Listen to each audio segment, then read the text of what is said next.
Hello मेरे प्यारे बच्चों, सबको मेरा बहुत सारा प्यार। इस सीरीज़ को स्टार्टिंग से देखो क्योंकि मैंने पहली वीडियो काफ़ी लंबी है चैप्टर 1 की, जिसमें डिटेल में बताया है मैंने कि डेरिवेशन को कैसे अटेम्प्ट करना है। बिना पहली वीडियो देखे आप ये वीडियो देख सकते हो, लेकिन अगर आप पहली वीडियो देखोगे तो आपको ये आइडिया लगेगा कि एग्ज़ाम में कैसे अटेम्प्ट करना है। और अगर आपको एग्ज़ाम में लिखना आता है, आपको लिखने का तरीका पता है, तो आप इस वीडियो को कंटिन्यू करो। आपसे एक बात कहना चाहता हूँ कि मैं पूरी सीरीज़ लेके आऊँगा। अगर आपको सच में वीडियो पसंद आ रही है तो आप लाइक करें। आपके लाइक और कमेंट से मुझे पता लगेगा कि आप मुझे पसंद कर रहे हैं, तो मैं ये सीरीज़ कंटिन्यू करूँगा। वरना रात-रात भर जग के ऐसे पागलों की तरह मेहनत करने का समझ रहे हो? लव यू ऑल, बहुत सारा प्यार आपको।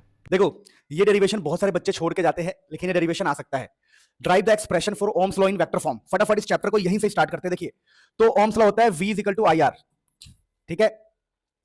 और v is equal to I R हो गया। और एक और चीज आप लोगों ने मुझसे पढ़ा है, जो कि है r is equal to rho L by A. और एक और फॉर्मूला है जो इन सबसे मिलता जुलता है, जो आपको अभी नहीं पता है पर आपको पता लग जाएगा। देखो, derive the expression for Ohm's law in vector form, और we have two formulas, v is equal to I R, r is equal to rho L by A. अब यहां पर अगर हमें डेरिवेशन करना है तो हमें एक और चीज पता होना चाहिए कि v जो होता है वो होता है electric field into distance. Electric field into distance को भी हम v कहते हैं। देखो, v का एक फॉर्मूला होता है, जैसे अगर कोई वायर है तो इलेक्ट्रिक फील्ड E है और डिस्टेंस है L, तो E और L को मल्टीप्लाई करोगे तो आपको v मिलेगा। v होता है E इंटू में L। इलेक्ट्रिक फील्ड और L को मल्टीप्लाई करने पर v मिलता है। तो ये पहला इक्वेशन मानेंगे हम, इसको हम दूसरा इक्वेशन मानेंगे, और ये हमारा तीसरा इक्वेशन। अब हम क्या खेल खेलने वाले, ये देखो, बहुत सिंपल खेल खेलने वाले। पहले आप बहुत सिंपल एक गजब की बात करोगे। आपका ये जो इक्वेशन है third, r is equal to rho L by A, इस इक्वेशन में r की जगह पर आप क्या लिखोगे? देखो, r है ना यार, तो r की जगह आप यहां से क्या लिख सकते हो बताओ? v by I. v by आई, यानी r की जगह पर आप v बाई आई लिखोगे इस इक्वेशन में। r की जगह पर v by I rho L by A. अब अगली बार क्या करोगे? तो आपने r यहां से लिख लिया, r क्या हो जाएगा? v बाई आई, ठीक है जी। अब अगली बार v की जगह पर el पुट कर दोगे, el, ठीक है। तो इस v की जगह पर हम पुट कर रहे हैं el, तो यहां पर मैं el पुट कर रहा हूं, el अपॉन में i is equal to rho L by A. आपको दिख रहा है? बड़ा आसान, कुछ भी नहीं है। तीन फॉर्मुले यूज करने हैं, v is equal to I R, v is equal to el, r is equal to rho L by A. पहली बार में r की जगह पर यहां से निकालना है, तो r की जगह पर v बाई आई लिखना है, और अगली बार v की जगह पर ये डाल देना है el। तो यहां पर क्या होगा? बड़े आसानी से l से l आपका कट जाएगा। अगर आप ये पढ़ के नहीं गए तो आपका ही कट जाएगा, ध्यान रखना, ठीक है। तो l से l। अब यहां पर एक गजब की बात बता रहा हूं आपको बहुत मजा आएगा। आप यहां पर e को रख लेना, ठीक है, और ये जो रो है उसके नीचे ले आओ, और जो आई है वहां ले जाओ, आई, तो ये हो जाएगा करंट अपॉन में एरिया। क्या किया मैंने? कुछ भी नहीं किया। मैंने रो को नीचे ले आया और आई को ऊपर ले गया, क्रॉस मल्टीप्लाई कर दिया। तो यहां से देखो, ये हो गया one by rho. One by rho को सिग्मा कहा जाता है, सिग्मा। तो ये हो गया इलेक्ट्रिक फील्ड इंटू सिग्मा। ये सिग्मा होता है कंडक्टिविटी, वन बाई रो को सिग्मा कहा जाता है, और ये करंट अपॉन में एरिया, इसको जे बोला जाता है। तो जे वेक्टर और ई वेक्टर, ये जो रिलेशन है इसी को बोलते हैं vector form of Ohm's law. ध्यान रखना कि इलेक्ट्रिक फील्ड को E vector, one by rho को सिग्मा बोल देंगे, यहां पर वन बाई रो को सिग्मा कहा जाता है, और करंट अपॉन में एरिया को जे कहा जाता है। तो इसी को बोलते हैं vector form of Ohm's law, जो बहुत शॉर्टकट तरीके से मैंने आपको बताया। फटाफट नोट कर लो, फिर आगे बढ़ते हैं। सो लिखा है अगला question, drive an expression for drift velocity of free electrons in a conductor. एक कंडक्टर में फ्री इलेक्ट्रॉन की ड्रिफ्ट वेलोसिटी। अब देखिए, ड्रिफ्ट वेलोसिटी की डेरिवेशन करनी है, वीडी की डेरिवेशन, जो कि होता है एक्सेलरेशन इनटू टाउ। ये होता है रिलैक्सेशन टाइम, ठीक है ना, ये एवरेज टाइम होता है, इसको बोलते हैं रिलैक्सेशन टाइम, रिलैक्सेशन टाइम। और ए होता है एक्सेलरेशन। अब इसकी डेरिवेशन करने के लिए क्या किया जाता है, तो वो समझना। इसकी डेरिवेशन करने के लिए मैं आपको बड़ी गजब तरीके से बता रहा हूं। आप लेट खुद करना कि लेट अ वायर, एक वायर लेट किया, ठीक है, उस वायर में बहुत सारे इलेक्ट्रॉन्स है, आप खुद ही लेट करोगे। Length of the wire is L, ये सब चीजें लेट करोगे, ठीक है। और फिर आप बोलोगे, देखो इसमें क्या है मैं बता रहा हूं कि स्टार्टिंग में क्या होता है, ये सारे इलेक्ट्रॉन रैंडम मोशन में होता है। तो ड्यू टू रैंडम मोशन, देखो, due to random motion, random motion होता है सभी इलेक्ट्रॉन्स का। तो रैंडम मोशन की वजह से क्या होता है, u1 initial velocity, u2, u3, जितने भी इनिशियल वेलोसिटी है, un अपॉन में n, वो जीरो होता है। ध्यान रखना कि इनिशियल वेलोसिटी का एवरेज जीरो है, क्योंकि रैंडम वेलोसिटी है, आपस में सारे गायब, खत्म, कैंसिल आउट हो गया, ऐसा मान लो। तो ड्यू टू रैंडम मोशन जो एवरेज वेलोसिटी है जीरो होता है, मतलब पहले का वेलोसिटी, दूसरे का वेलोसिटी, तीसरा, चौथा, सबको ऐड करके आंसर जीरो आता है। फिर हम लोग क्या करते हैं, हम लोग ना इस वायर के अंदर नाउ वी अप्लाई, जैसे ये वायर है, ठीक है, टेंशन लेने की जरूरत नहीं, अपने मन से लिखना जो भी लिखना। अब इस वायर के अंदर हम क्या करते हैं, वी अप्लाई बैटरी, ठीक है। वैसे मैं इन सभी डेरिवेशन को कैसे लिखना है उसकी शीट्स दे दूंगा आप लोगों को, ठीक है। अब इसमें क्या है कि हम बैटरी लगा देते हैं, तो बैटरी लगाने से क्या होता है, इधर का पॉजिटिव हो जाता है टर्मिनल, इधर का नेगेटिव टर्मिनल, तो जो इलेक्ट्रॉन है ड्रिफ्ट होता है, ड्रिफ्ट, इलेक्ट्रॉन ड्रिफ्ट होता है, इलेक्ट्रॉन को धक्का लगता है, और धक्का लगने की वजह से एक्सेलरेशन आता है, ये ई बाई एम। यहां पर माइनस का साइन है क्योंकि एक्सेलरेशन जो है पीछे की तरफ लग रहा है, पीछे की तरफ, तो माइनस का, तो ये एक्सेलरेशन होता है। तो ये आप यहाँ पर लिख देना, ये एक्सेलरेशन यहाँ पर लिख देना। हमने यहाँ पर पोटेंशियल लगाया, बैटरी लगाया, तो बैटरी से ड्रिफ्ट आता है, एक्सेलरेशन आता है। अब एक्सेलरेशन आएगा तो हम क्या करेंगे नाउ, अब सभी पार्टिकल को देखेंगे। तो पहले पार्टिकल की वेलोसिटी होगी initial plus acceleration into time, फिर दूसरे पार्टिकल की वेलोसिटी होगी initial plus acceleration into time. ऐसे करते हैं, बहुत सारे पार्टिकल है, एन पार्टिकल, तो एन पार्टिकल की वेलोसिटी होगी वी एन पार्टिकल की U N plus acceleration plus time N. अब देखो जैसे कि हमने यहां पर बहुत सारे पार्टिकल है, ये तो हमने पहले पार्टिकल की बात करी, दूसरे पार्टिकल की बात करी, तीसरे पार्टिकल की बात करी। वेलोसिटी का फॉर्मूला होता है u प्लस एटी, तो u प्लस एटी ही लगा रहे हैं सभी पार्टिकल्स के लिए। अब हम लेंगे एवरेज, टेकिंग एवरेज। अब हम एवरेज लेते हैं, एवरेज क्यों लेते हैं? क्योंकि बहुत सारे पार्टिकल है तो हमें एवरेज लेना पड़ता है ऑन एन एवरेज। तो एवरेज लेंगे तो क्या होगा, हम इस तरफ के सबको जोड़ेंगे एक साथ, जितना भी है v1 plus v2 plus v3, इन सबको एक साथ जोड़ेंगे vn को, और उसको n से डिवाइड करेंगे। ठीक है, vn मतलब सभी पार्टिकल्स को जोड़ के n से डिवाइड, और इस साइड भी हमें जोड़ना पड़ेगा, इन सबको भी n से डिवाइड करना पड़ेगा। u1 plus u2 plus u3 plus un, फिर सभी u वाले जुड़ जाएंगे और सारे a वाले जुड़ेंगे, a वाले at1 at2 atn, a common ले लेना, चलो t1 plus t2 plus tn, है ना, tn। देखो तो मेरे इसमें a कॉमन ले लिया, a जोड़ते वक्त, तो a कॉमन ले लिया मैंने, तो सभी फाइनल वेलोसिटी को जोड़ा, सभी इनिशियल को जोड़ा, सभी एक्सेलरेशन टाइम को जोड़ा, और इनको भी मैंने n से डिवाइड कर दिया, क्योंकि हमें एवरेज लेना होता है। तो प्यारे बच्चों, ये जो एवरेज है, ये जो एवरेज वेलोसिटी है, इसी को बोलते हैं drift velocity, average final velocity of all the particle, average final velocity of all the particle. अब यहां पर क्या होगा, देखो ये जो इनिशियल वेलोसिटी का एवरेज है वो जीरो हो जाता है। देखो ये n ना दोनों से डिवाइड होगा, समझना इस बात को। अगर हम यहां से n अगर नीचे है तो दोनों के नीचे है, तो ये वाला पार्ट हमारा जीरो हो जाता है, इनिशियल वेलोसिटी जीरो होता है, average initial velocity is zero. और देखो यहां पर ये एक्सेलरेशन a है जो कि कॉमन है, और ये टाइम का एवरेज हो जाएगा, सभी टाइम का एवरेज, तो ये सभी टाइम का एवरेज हो जाएगा, सभी टाइम का एवरेज। तो हमने क्या प्रूफ कर दिया कि ड्रिफ्ट वेलोसिटी का जो फॉर्मूला होता है, वो ड्रिफ्ट वेलोसिटी का फॉर्मूला होता है एक्सेलरेशन इनटू टाइम एवरेज। और आप चाहो तो एक्सेलरेशन की वैल्यू भी पुट कर सकते हो, एक्सेलरेशन की वैल्यू था माइनस ई, कैपिटल ई अपॉन में एम, और ये टाइम की जगह पे टाइम, और यहां पर आप ऐसे वेक्टर भी लगा सकते हो। तो ये हमें ड्राइव करना होता है एग्जाम में। जो डेरिवेशन मैंने बहुत इजी कर दिया आपके लिए, 2-4 लाइन की डेरिवेशन है, आपको टेंशन लेने की बिल्कुल जरूरत नहीं है। लिखना कैसे है, वो लिखने वाला जो चीज है ना, वो मैं आपको पीडीएफ दे दूंगा, वहां से आप देख लेना, फटाफट नोट करो। अब ये क्या है, देखो प्यारे बच्चों, deduce Ohm's law using the concept of drift velocity. हमें ओम्स लॉ लेके आना है, या फिर एक्सप्रेशन फॉर रेजिस्टिविटी, या प्रूफ ओम्स लॉ, कुछ भी लिखा है सेम तरीके से करना है। क्या तरीका होता है, देखो सबसे पहले आप ड्रिफ्ट वेलोसिटी का फॉर्मूला लिख दीजिए। ड्रिफ्ट वेलोसिटी का आपका जो फॉर्मूला है वो कुछ ऐसा है, रुक जाइए, लिखा है कि कॉन्सेप्ट ऑफ ड्रिफ्ट वेलोसिटी, है ना, यहाँ पर ड्रिफ्ट वेलोसिटी का कॉन्सेप्ट हमें इस्तेमाल करना है। तो यहाँ पर हम दिमाग लगाते हैं, करंट का फॉर्मूला होता है ड्रिफ्ट वेलोसिटी के साथ, करंट का फॉर्मूला होता है आई वी डी एन ई ए, मतलब ड्रिफ्ट वेलोसिटी और करंट का ये रिलेशन होता है। अब इसके अंदर हम क्या करते हैं, ध्यान से देखो, हमें एक्चुअली में ओम्स लॉ तक पहुंचना है। तो ओम्स लॉ तक पहुंचने के लिए हम क्या करते हैं, यहाँ पर करंट की जगह पर हम लिख सकते हैं वी अपॉन में रेजिस्टेंस, वी अपॉन में आर, और ड्रिफ्ट वेलोसिटी की जगह पर हम लिख सकते हैं ई, कैपिटल ई अपॉन में M, electron capital E, electric field upon में एम टाउ, और बगल में हमारे पास है एन ई ए। अब यहां पर हम कुछ दिमाग लगाते हैं जो बड़ा आसान है। अब हमने कहा था कि आई की जगह पर आप वी बाई आर लिख सकते हो, और वी की जगह पर क्या लिख सकते हो बताओ। तो मैंने कहा देखो, आई की जगह पर आप वी बाई आर लिख सकते हो, और वी की जगह पर आप ई एल लिख सकते हो, ई एल। तो यहां पर अगली बार मैं इसकी जगह पर ई इंटू में एल लिखूंगा, और नीचे आर तो है ही मेरा, और यहां देखो ई इंटू में ई, ये हो जाएगा ई का स्क्वायर, और capital E tau N, capital E tau N, और यहां से ए रहेगा अपनी जगह पर, और नीचे एम।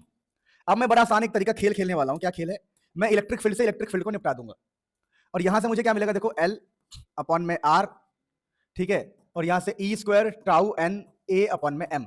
अब देखो हमारा क्वेश्चन हो चुका है, कैसे हो चुका है, देखो ध्यान से, इस ए को मैं यहां ले आऊंगा, इस ए को मैं यहां ले आऊंगा, तो ये बन जाएगा एल बाई ए, और आर को यहां ले जाऊंगा, ठीक है, आर को यहां ले जाऊंगा, आर को, तो ये हो जाएगा ई स्क्वायर टाउ एन अपॉन में एम, और आर यहां चला जाएगा। यानी हमने कुछ नहीं किया, एल के नीचे ए ले आए और आर को वहां ले गए। अब हमारा क्वेश्चन बिल्कुल सॉल्व हो गया। कैसे सॉल्व हो गया, अब इस पूरे को उठा के हमें यहां लेके आना है। तो ये कैसा हो जाएगा, देखो ये एल बाई ए अपनी जगह, ये हो जाएगा M by N E square tau, और यहां हो गया आर। अब बोलोगे सर ये कैसे हुआ, देखो एम ऊपर जाएगा और बाकी ये नीचे आएगा, इसको बोलते हैं क्रॉस मल्टीप्लाई। तो अब यहां से क्या होगा, देखो अगर अब हम कंपेयर करेंगे, कंपेयर, तो हम ओम्स लॉ तक पहुंच गए। कैसे कंपेयर करने से पता लगेगा कि जो आर होता है वो एक्चुअली में होता है L by A rho, L by A rho. तो अगर हम कंपेयर करें तो आर की जगह पर तो आर है, एल बाई ए की जगह पर एल बाई ए है, यानी ये जो M by N square tau है रजिस्टिविटी है। तो हम बोलेंगे ठीक है, ठीक है, यानी कि हमारा जो रजिस्टिविटी का फॉर्मूला है M by N E square tau, और ये कांस्टेंट वैल्यू होती है, कांस्टेंट, ये कांस्टेंट वैल्यू होती है। तो इससे हमने क्या प्रूफ कर दिया, इससे प्रूफ कर दिया कि रजिस्टिविटी कांस्टेंट है, resistivity constant M by N E square tau. तो हम यहां पर एक्सप्रेशन फॉर रजिस्टिविटी बोल सकते हैं, ओम्स लॉ भी इसको बोल सकते हैं, और प्रूफ ऑफ ओम्स लॉ भी बोल सकते हैं। तो ये बड़ा आसान होता है, आपको कुछ नहीं करना, आई की जगह वी बाई आर, वी की जगह ई एल, फिर एल और ए को सेपरेट करना है, खेल खत्म। बहुत सिंपल तरीके से मैंने कराया, इससे आसान तरीका मार्केट में अवेलेबल नहीं है, फटाफट नोट कर लो प्यारे बच्चों। अगला होता है हमारे पास derive the relation between current, कह रहा है करंट एंड ड्रिफ्ट वेलोसिटी, यानी हमें ये निकालना है I is equal to V D N E A, ये भी बड़ा आसान है, I is equal to V D N E A भी बड़ा आसान है। तो हम मानते हैं कंडक्टर है, ठीक है, इस कंडक्टर की लेंथ है एल, इसके अंदर एक बैटरी लगाई गई है। अब जो यहां पर इलेक्ट्रॉन है, इलेक्ट्रॉन्स, ये इलेक्ट्रॉन्स इधर ड्रिफ्ट होंगे, ड्रिफ्ट, ड्रिफ्ट। तो आप सबको पता होगा करंट का फॉर्मूला होता है टोटल चार्ज अपॉन में टाइम। तो हम क्या मानते हैं, टोटल चार्ज, हमें ये रिलेशन निकालना है, ठीक है, ध्यान रखना। तो हम टोटल चार्ज कैसे निकालते हैं, देखो टोटल चार्ज निकालने के लिए हम नंबर ऑफ इलेक्ट्रॉन को ई से मल्टीप्लाई करते हैं, ठीक है, तो हमारा टोटल चार्ज निकलता है। तो नंबर ऑफ इलेक्ट्रॉन क्या होता है यहां पर, नंबर ऑफ इलेक्ट्रॉन, तो देखिए टोटल वॉल्यूम, देखो आपको किसी को पता नहीं होगा, मैं बता दूं, लेकिन जब एरिया को लेंथ से मल्टीप्लाई करते हैं तो वॉल्यूम आता है। तो यहां पर एक चीज हम डिफाइन करते हैं, यहीं पर डिफाइन कर दे रहा हूं, एन जो होता है ना, नंबर ऑफ इलेक्ट्रॉन, हम इसको डिफाइन करते हैं N is equal to number of electron per unit volume, सुनो, यानी कि इसका मतलब क्या है, इसका मतलब यहां शॉर्टकट में समझा रहा हूं, देखो एक वॉल्यूम में एन इलेक्ट्रॉन, तो 10 वॉल्यूम में इलेक्ट्रॉन कितने होंगे, 10 एन। तो हमारा वॉल्यूम होता है एरिया इंटू लेंथ, तो एरिया इंटू लेंथ वॉल्यूम में कितना होगा, एरिया इंटू लेंथ इंटू में एन, जैसे एक में एन है तो 10 में 10 एन, तो एल में होगा एल एन। तो ध्यान रखना कि एन है number of electron per unit volume, तो टोटल इलेक्ट्रॉन आप यहां लिखोगे, टोटल इलेक्ट्रॉन्स कितने होंगे, तो वो होंगे एल एन, क्योंकि अगर एन है एक में तो टोटल में होगा एल एन, तो यहां पर नंबर ऑफ इलेक्ट्रॉन की जगह पर आप लिखते हो एल एन, तो ये आपका चार्ज आता है एल एन ई। अब आपका चार्ज आ गया तो आप करंट निकाल सकते हो, करंट क्या, total charge L N E upon में टाइम। अब यहां पर देखो ध्यान से, तो ये तो आपका करंट हो गया, इसको ऐसे लिखना delta Q by delta T, या फिर D Q by D T, है ना, ये सब तरीके होते हैं, बट मैं आपको ये बताऊंगा। अब यहां पर क्या होगा, देखो ए अपनी जगह रहेगा, एन अपनी जगह, ई अपनी जगह, और ये एल मतलब डिस्टेंस, डिस्टेंस अपॉन में टाइम को हम बोलेंगे एवरेज वेलोसिटी। तो ये हमारा डेरिवेशन हो गया, I is equal to V D N E A, distance upon में टाइम, एल अपॉन में टाइम ना, देखो ये एल है, ये डिस्टेंस और इसको टाइम से डिवाइड किया तो वेलोसिटी बन जाएगा। तो बड़ा आसान डेरिवेशन है, एक दो लाइन में आप कर सकते हो, कोई टेंशन वाली बात नहीं है, आप प्लीज नोट करो, और लिखना कैसे उसकी पीडीएफ आपको मिल जाएगी। पहले बच्चों अभी हमने एक क्वेश्चन किया था, ठीक है, अब देखो वही आ गया रिपीट होके, क्वेश्चन लिखा हुआ है क्या, देखो on the basis of drift derive expression for resistivity का एक्सप्रेशन जो हमने निकाला था अभी, rho is equal to M by N E square tau, same derivation यहां करना है, ठीक है, सेम डेरिवेशन यहां करना है जो पीछे किया था ना अभी, proof of Ohm's law expression, यही वाला क्वेश्चन है ये। तो देखो बहुत सारे टीचर इग्नोर करते हैं, बट ये कॉन्सेप्ट एग्जाम में आ सकता है, ठीक है ना, cells in series expression for equivalent R equivalent, ये क्या होता है अभी समझ में आएगा जब हम करेंगे। जैसे इसके अंदर डायग्राम कैसा होता है कि लेट, हम मान लेते हैं लेट कि हमारे पास दो सेल है, और सेल का ईएमएफ है E1 और रेजिस्टेंस है R1, इंटरनल रेजिस्टेंस है R1, फिर एक दूसरा सेल है जिसका ईएमएफ है E2 और इंटरनल रेजिस्टेंस है R2। तो हमें ये बताना पड़ेगा let two cells, one of EMF E1 internal resistance R1, second cell of EMF E2 internal resistance R2। फिर हम यहाँ पर ना कुछ पॉइंट्स मानते हैं, हम कुछ पॉइंट्स मानते हैं रैंडमली, जैसे ये A मान लो, ये B मान लो, फिर यहाँ पर आप इसको C मान लो, और इसको D, इसको यहाँ D, ठीक है, ऐसे। तो A B C D आपने पॉइंट्स माना। अब यहां पर आप क्या बोलोगे, अगर आपको निकालना क्या है, आपको निकालना है कि इन दोनों की जगह पर हमें एक निकालना है, एक, इसको बोलेंगे हम ई इक्विवेलेंट, मतलब E1 और E2 का इक्वल, ई इक्विवेलेंट, और R1 R2 की जगह पर आप निकालोगे R इक्विवेलेंट, मतलब इन दोनों की जगह पर आप एक बनाना चाहते हो, एक, तो R1 R2 का इक्विवेलेंट क्या होगा और E1 E2 का इक्विवेलेंट क्या होगा। तो इसको करते कैसे है, तो इसका नाम आप मान लो कोई पॉइंट है P और ये पॉइंट है Q, ऐसे आप रैंडमली मान सकते हो। अब हम लिखेंगे पहली बात, अब हम कैलकुलेशन कैसे करते हैं, देखो हम लिखते हैं VAB, तो फॉर्मूला होता है V equal to E minus I R, तो ये आपका हो जाएगा। तो आप पहले AB को सॉल्व करोगे, A से B तक के, फिर आप सॉल्व करोगे CD, VCD, तो वो होगा E2 minus I R2, current same रहेगा, सीरीज में करंट हमेशा सेम रहता है, तो ये फॉर्मूला होता है बेटा, V equal to E minus I R is the formula. हम जो कॉन्सेप्ट यूज कर रहे हो, कॉन्सेप्ट ये है V equal to I minus I R, तो ये कैलकुलेशन का पार्ट है। आप एग्जामिनर को बताओगे कि भैया देखो सबसे पहले हमने लेट किया है, लेट करने के बाद हमने डायग्राम में दिखाया कि हमें इक्विवेलेंट और आर इक्विवेलेंट निकालना है, फिर आप एग्जामिनर को ये बताओगे कि v is equal to E minus I R होता है, नहीं बताओगे तब भी चल जाएगा, बस आप कैलकुलेशंस लिख दोगे कि हम कैलकुलेशंस कर रहे हैं। तो कैलकुलेशंस में अगर हम पोटेंशियल डिफरेंस ए बी का देखेंगे, ए से बी के बीच का, तो वो होगा E1 minus I are one, और पोटेंशियल डिफरेंस आप CD का देखोगे, C से D का, तो वो होगा E2 minus I are to. अब प्यारे बच्चों यहां तक नोट करो, फिर तो इसके बाद आसान है, ठीक है, कोई टेंशन नहीं है। तो ये हमने एक सिंपल सा कॉन्सेप्ट पढ़ा। अब यहां पर क्या क्या बातें आपको ध्यान रखनी है, देखिए अब आप ये बोलोगे ऑल्सो, अगर हम P और Q के बीच का निकालना चाहे, P और Q, तो VPQ क्या होगा, VPQ होगा E equivalent minus I R equivalent, क्योंकि PQ के बीच में हमने E इक्विवेलेंट को रखा है और R इक्विवेलेंट को रखा है ना।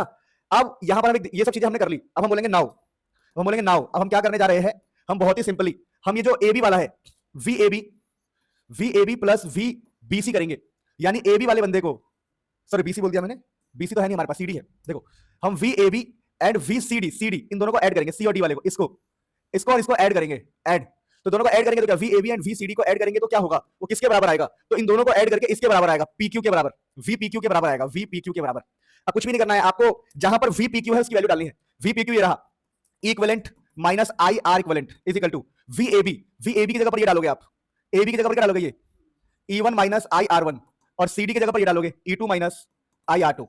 आप दोनों को सेपरेट करोगे, सेपरेट कैसे करोगे कि E1 और E2 साथ में लोगे तो ये बन जाएगा E1 plus E2, minus common ले लोगे तो I कॉमन आ जाएगा I R1 प्लस R2, मतलब I R1 और I R2 है, I कॉमन लेके बचेगा R1 प्लस R2, और बगल में क्या है E equivalent minus I R equivalent. अब यहां से हम कंपैरिजन करेंगे, अब यहां से हम कंपैरिजन करते हैं, तो कंपैरिजन करने से हमें क्या पता लगता है, कंपैरिजन करने से पता लगता है कि जो E इक्विवेलेंट है वो इसके बराबर होना चाहिए, क्योंकि देखो ये फॉर्मेट को समझो, E माइनस आई आर और ये भी है total E minus I are, मतलब कंपैरिजन करने से क्या होगा, E इक्विवेलेंट जो है, E इक्विवेलेंट आपके E1 प्लस E2 के बराबर आएगा, और जो R इक्विवेलेंट है, R equivalent R1 plus R2 के बराबर आएगा, क्योंकि और I की जगह पर I है, मतलब हम इसको कंपेयर कर रहे हैं इस वाले से, I को कंपेयर कर रहे हैं I से, और R इक्विवेलेंट को कंपेयर कर रहे हैं R1 प्लस R2 से। तो एग्जाम में ये प्रूफ करने को आ सकता है 1-2 नंबर में, मतलब इसके चांस कम है, लेकिन इसके अगले वाला थोड़ा मुश्किल होता है, तो उसके चांसेस ज्यादा है, वो मैं फटाफट करवाता हूं।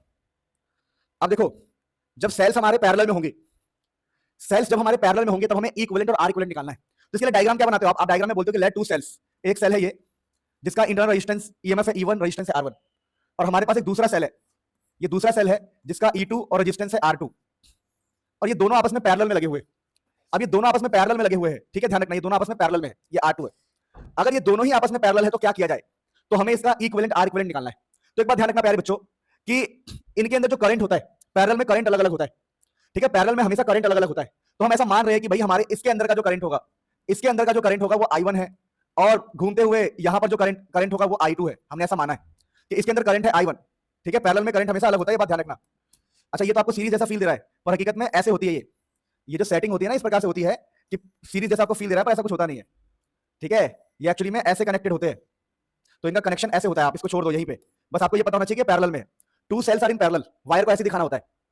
तो एक में करंट I1, एक में करंट आपने I2 मान लिया, किसी भी सेंस में मान सकते हो, जैसे मैं आपको एक प्रॉपर डायग्राम बना के दिखा दूं। अब ऐसा मान लो इसमें करंट I1 है तो इसमें करंट है I2, कोई प्रॉब्लम नहीं है, डायरेक्शन की चिंता नहीं करनी आपको। तो एक में करंट है I1, एक में करंट है I2। अब हमें सेल्स इन पैरेलल में इक्विवेलेंट R इक्विवेलेंट निकालना है।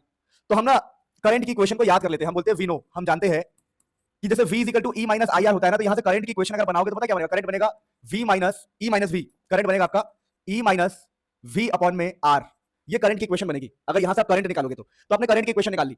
अब बोलोगे अगर मुझे I1 लिखना है तो ये E1 होगा और ये R1 होगा, क्योंकि पैरेलल में वोल्टेज सेम रहता है, V को चेंज नहीं करना है, पैरेलल में वोल्टेज सेम, तो करंट की इक्वेशन बनेगी E1 माइनस V अपॉन में R1। फिर अगर हम इन दोनों की जगह पर क्या चाहते हैं, इन दोनों की जगह पर हम क्या चाहते हैं मैं आपको बता दूं, इन दोनों को हम कन्वर्ट करके एक चाहते हैं, एक मतलब हम चाहते हैं कि हमारे पास एक सेल हो जो कि E इक्विवेलेंट हो जिसका, और R जो है R इक्विवेलेंट हो। तो हमारा टारगेट ये है कि हमें E इक्विवेलेंट और R इक्विवेलेंट चाहिए। तो फिलहाल हम क्या दिमाग लगा रहे हैं, हम दिमाग लगा रहे हैं कि अगर पहली वाली करंट को लिखना हो तो पहली वाली करंट का इक्वेशन ये होगा। ऑल्सो अगर मैं दूसरे करंट की इक्वेशन लिखूं I2, तो I2 की इक्वेशन ये होनी चाहिए E2 minus V by R2। और अगर मैं इसके लिए करंट की इक्वेशन लिखूं, इसके लिए करंट की इक्वेशन लिखूं जिसको हम टोटल करंट बोल रहे हैं, टोटल करंट I इक्विवेलेंट, अगर टोटल करंट की मैं बात करूं तो मेरा इक्वेशन क्या बनना चाहिए, I इक्विवेलेंट की इक्वेशन बनना चाहिए E equivalent minus V by R equivalent, क्योंकि देखो ये इक्विवेलेंट है तो यहां का जो करंट होगा वो इक्विवेलेंट करंट होगा। फिर हम बोलेंगे कि ठीक है, हम बोलते हैं नाउ अगर हमें I इक्विवेलेंट चाहिए, I इक्विवेलेंट, तो हमें करना पड़ेगा I1 प्लस I2, हमें I1 प्लस I2 करना पड़ेगा टोटल करंट के लिए। तो यहां पर प्यारे बच्चों इन दोनों को ऐड किया जाता है, ये E1 बाई, देख लो ये जो है E1 बाई R1, इसको ऐसे लिख देना आप यहीं पर E1 by R1 minus V by R1, और इसको ऐसे लिख देना E2 by R2 minus V by R2।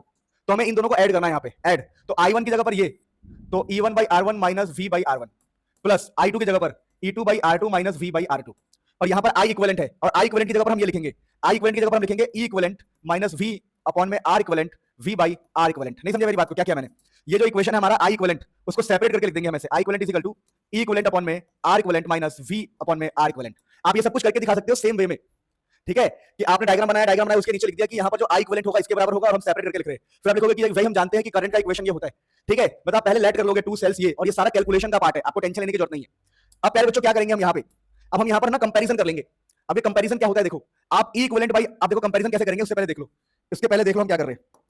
ये जो पार्ट है ई इक्वलेंट अपॉन में R equivalent minus V upon में R equivalent is equal to, देखो E1 by R1 plus E2 by R2 को साथ ले लो, और माइनस में ये हो जाएगा v कॉमन लेके, v देखो ये वाला जो v है ये कॉमन आके बचेगा R1 R2, v1 by R1 plus 1 by R2, v common लेके। तो देखो यहां पर आपने क्या इक्वेशन बनाया, आपने इन दोनों को साथ ले लिया, E1 by R1 E2 by R2 को साथ ले लिया साथ, और v कॉमन लेके R1 R2 को साइड कर दिया। अब आप कंपेयर करेंगे, तो कंपेयर करने से आपको क्या पता लगेगा, कंपेयर करने से आपको पता लगेगा कि देखो ई इक्विवेलेंट बाई आर इक्विवेलेंट जो है इसके बराबर होता है। तो ई इक्विवेलेंट बाई आर इक्विवेलेंट जो होता है वो किसके बराबर होगा, वो होगा E1, देखना ध्यान से, E1 by R1 plus E2 by R2 के बराबर, ठीक है, और v के नीचे है आर इक्विवेलेंट, तो v को छोड़ दो, तो ये जो 1 बाई आर इक्विवेलेंट है, 1 बाई आर इक्विवेलेंट वो होगा 1 by R1 plus 1 by R2, तो हमारा जो 1 बाई आर इक्विवेलेंट होगा वो होगा 1 by R1 plus 1 by R2। तो इस प्रकार से आपने इसके अंदर ये चीजें कैलकुलेट करी, और एग्जाम में यही प्रूफ करने के लिए आता है कि इक्विवेलेंट क्या होगा, तो E1 by R1 E2 by R2, और इसको चाहे इसको उठा के आप उसे मल्टीप्लाई कर सकते हो। यानी कुल मिला के यहां तक आपको प्रूफ करने को आएगा। ये थोड़े अजीब से होते हैं, खतरनाक से होते हैं, लेकिन बहुत ईजी है। बस आपको करंट की इक्वेशन याद रखनी है, I1 I2 and I equivalent की इक्वेशन, फिर ये लगा देना है कि I equivalent is equal to I1 plus I2, और बाकी फिर सेपरेट करके कॉमन लेके खेल हो जाएगा। आपको एक दो बार प्रैक्टिस करनी पड़ेगी, टफ था ये। देखो जनरली टीचर्स इसको अवॉइड करते हैं, पर कई बार एग्जाम में आता है। मिक्स ग्रुपिंग ऑफ सेल में करंट निकालने की कंडीशन, करंट निकालने को आता है, टोटल करंट, एंड इसमें ये भी पूछते हैं कि करंट मैक्सिमम कब होगा, ठीक है, तो ये सब चीजें पूछी जाती है। तो यहां पर मिक्स ग्रुपिंग ऑफ सेल को कैसे समझते हैं, देखिए बहुत सारे सेल होंगे ऐसे, बहुत सारे सेल, और इन सबका कुछ ना कुछ रेजिस्टेंस भी होगा। तो ई आर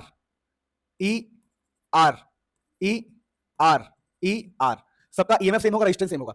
मिक्स ग्रुपिंग का मतलब होता है अगर सीरीज है तो पैरेलल में भी होगा, मतलब ये रिपीट होंगे, ऐसे रिपीट होंगे, ई एंड आर ऐसे रिपीट होंगे, बहुत सारे ऐसे रिपीट होते रहेंगे, रिपीट, ठीक है ना। एन सेल्स यहां पर याद रखना है कि N cells in series N cell series होते हैं, and m times repeated in parallel,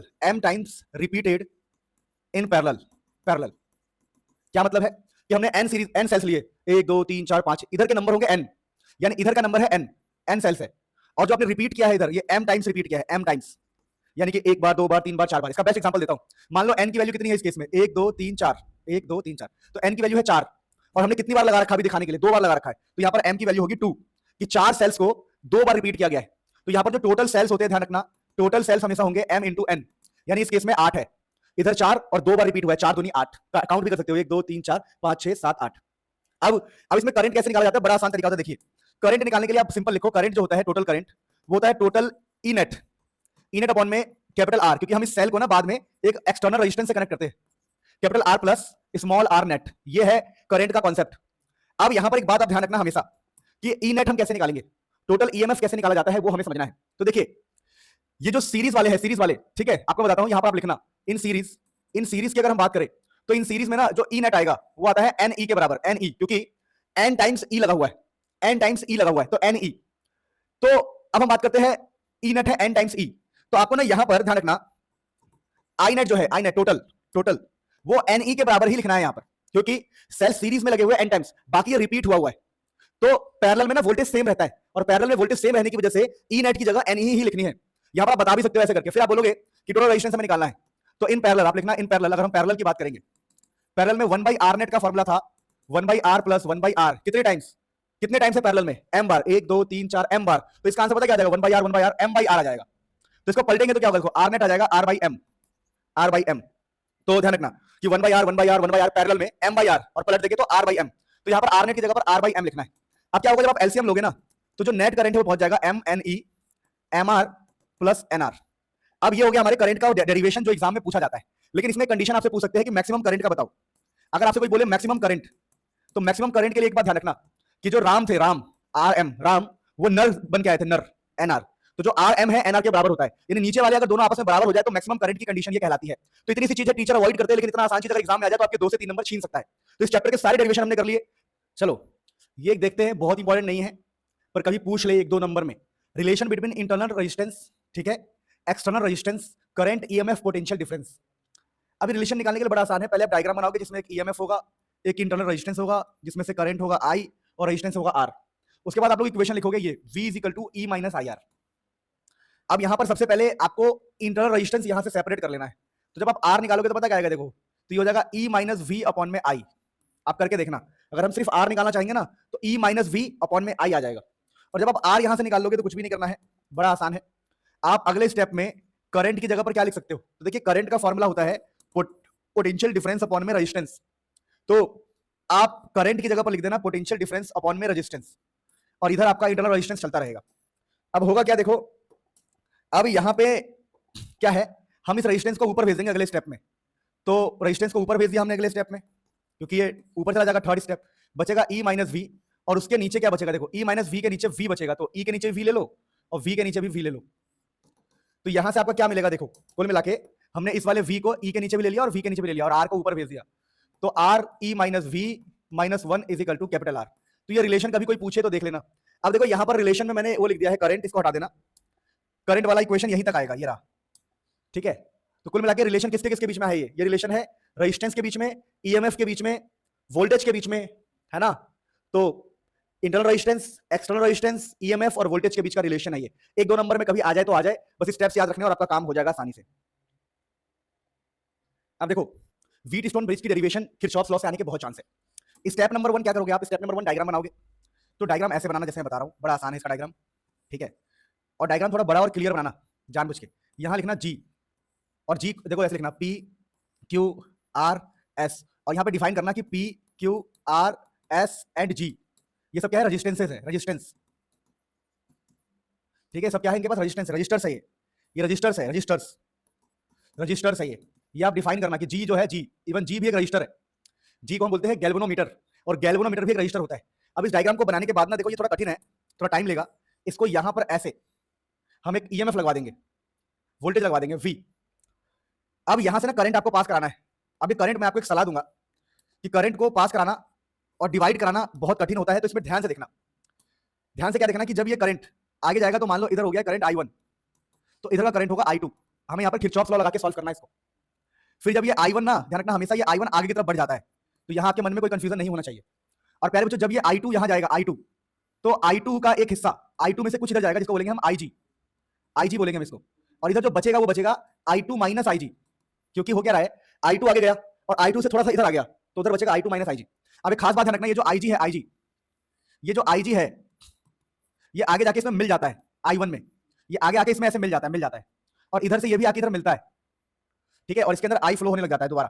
बिल्कुल रखिए, आपको यहाँ रखना I1, यहाँ I2, यहाँ IG, यहाँ I2 माइनस IG, और यहाँ I1 प्लस IG। बड़ा आसान है, देखो I1 I2 plus IG, I1 plus IG, बड़ा आसान है। अब यहाँ पर देखो आपको किरचॉफ्स लॉ इस्तेमाल करना है, तो आपको लूप मानना पड़ता है। तो आप मानोगे ऐसे, लूप ऐसे मानोगे आप X Y Z और कुछ भी मान लो इसको L, X Y Z L loop माना आपने। आप पहला लूप कौन सा लेते हो, यूजिंग किरचॉफ्स लॉ लिख देना, यूजिंग किरचॉफ्स वोल्टेज लॉ। यहां पर आप वोल्टेज लॉ का इस्तेमाल करोगे, और वोल्टेज लॉ का इस्तेमाल करोगे कौन सा वाला, summation of voltage equal to 0। और आप कौन सा लूप ले रहे हो, X Y Z X। पहला लूप आपने लिया है X Y Z X, यानी आपको कुछ भी नहीं करना है, आपको X से स्टार्ट करना है, Y तक जाना है, फिर Z तक जाना है, फिर X तक आना है। तो जब आप X से Y जाओगे तो आपको क्या करना है, समझिए। देखिए वोल्टेज का फॉर्मूला हमेशा होता है करंट इनटू में रेजिस्टेंस। तो यहां पर जो करंट है वो I1 है, रेजिस्टेंस है Q, तो आप लिखोगे I1 Q, लेकिन माइनस का लिखना।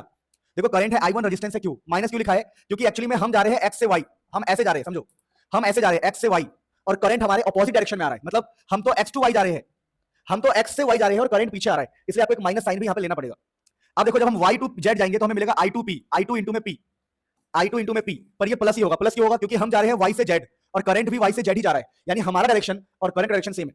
फिर हम लौटेंगे कहां, हम लौटेंगे Z से X, तो ये हो जाएगा IG इंटू में G, ये करंट है IG इंटू में G, तो IG इंटू में G और इक्वल टू 0, क्योंकि हमने अपना लूप पूरा कर लिया।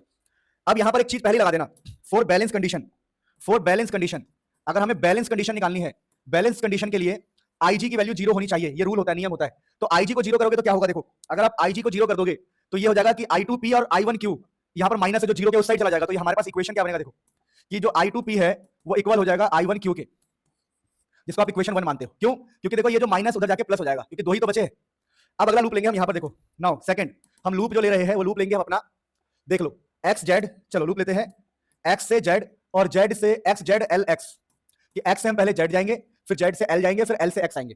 अब यहां पर क्या करना है, जब आप x से z जाएंगे तो IG इंटू जी आएगा, लेकिन माइनस का, क्योंकि आप x से z जा रहे हैं, अपोजिट जा रहे हैं, तो IG इंटू जी माइनस का।